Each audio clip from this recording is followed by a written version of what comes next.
What's up? Ryan K here, and today I got a question from Elizabeth, and I figured I'd share my answer to her. Her question was, I thought I was going to retire at a job I loved, but it ended.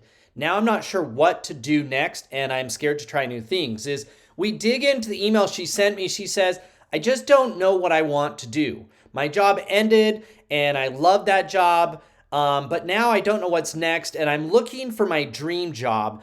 But now I'm afraid to take a leap into things that are offered me because I don't know that it's what I want to do. Now, this is probably one of the biggest, I don't want to say lies, but one of the biggest misconceptions we've been given from growing up in our school system and everything they taught us, that we were supposed to go and find a dream job or a dream career, that we were supposed to be looking for what we're going to do for the next 30 years.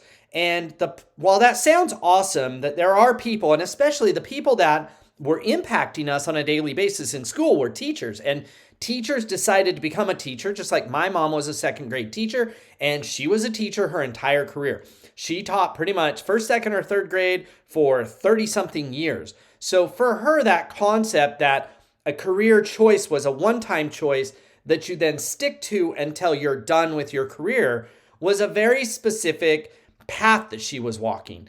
But that's just not, number one, it's not realistic for all of us. And number two, I think the upside is outweighed by the downsides. And let me explain what I mean by that. The upside of having this dream career where you're like, I know what I want to do the rest of my life is great if you can actually pick it. The downside, though, is that puts way too much pressure on our decision of what to do next. So here is my suggestion for Elizabeth and anybody else out there who's either feeling like, hey, I don't like what I'm doing now, or my job ended, or that industry's dying off, or whatever the case may be, is when you think about your life, instead of thinking about it like it's one big story, I want you to break it into chapters. And those chapters don't have to be the chapters of one big long journey.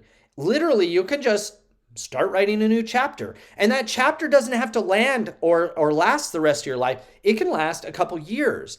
And so when we shorten up our goals and shrink down the length of them, yes, it's fine to have an overall concept that you like working on. I love marketing.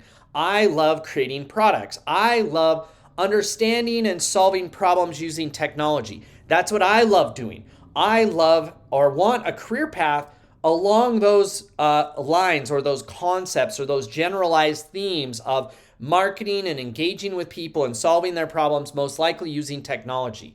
But that's a very generic thing. I can fit a whole bunch of different jobs and roles inside of that.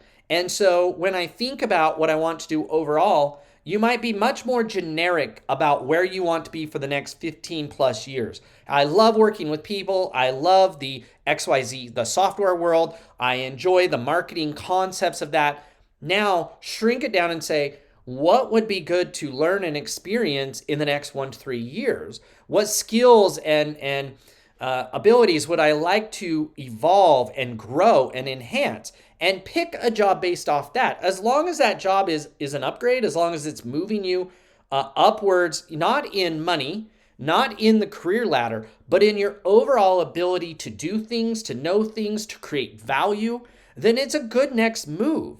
And so over time, fewer and fewer of us are walking a one deliberate long career path for 30 years. Therefore, more employers are allowing people to move around and shift the role, the industry, whatever. The best way to think about it is if you think about maybe 3 core things. Number 1 would be the actual industry you're in. Number 2 would be the actual role you're doing. And number 3 would be kind of the actual skills that you have. At any given time, it's really easy to change one of those things while keeping the other 2 the same. And so just think about it that way. The more of those 3 that you try to change all at once, the more difficult making that transition will be, both as far as getting that job as well as actually becoming successful at that job and being able to do it at the same pay rate. And so if I'm Elizabeth as a good example, I would look at those 3 core dynamics, the function, what I was doing, the actual job itself, and the industry I was in, and I would look at my options by changing one of those three things and say, what other options are out there? The key here is you're not getting married to that next career. You're just getting married to that next role for a defined period of time. And so when you wake up in the morning, you say, I want to start a new chapter. You have this opportunity to define that chapter. What character am I going to play? What skills and tools am I going to be using? What things am I going to learn? And how is that going to evolve me as a human, knowing that at any point in time, I can end that chapter and start a new one. And so by shrinking that up and getting our focus more narrow, as long as we are growing and progressing, gaining context and knowledge and skills, then make the jump and get into something. The problem is you don't know what comes after that chapter. You don't know what you're going to learn and grow on and what you're going to find that you may never have known you loved. But by not making the leap, by just staying stuck, because that's what she says, I feel stuck. The number one thing you can do to stop feeling stuck is get active. Pick something and progress. That doesn't always have to be pick a new job. If you're in a job right now, pick one skill, pick one knowledge, pick one software that you want to learn about, and just learn it on the side.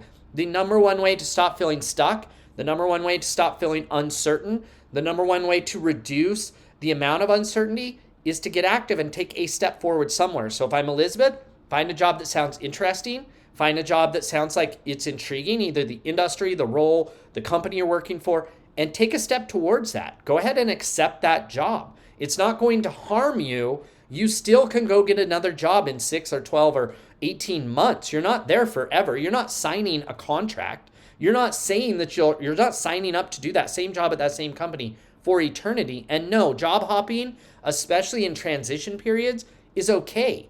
It's how we gain the context of what we want to do next. Because otherwise, we're relying on everybody else's advice, and that's not what you want to do. Thanks so much for listening. If you have any questions that you'd love me to answer, feel free to shoot them over to me. I'd be more than happy to answer any questions you have when it comes to your job, finding a job, getting a better job, becoming successful at that job or career. So until next time, good luck.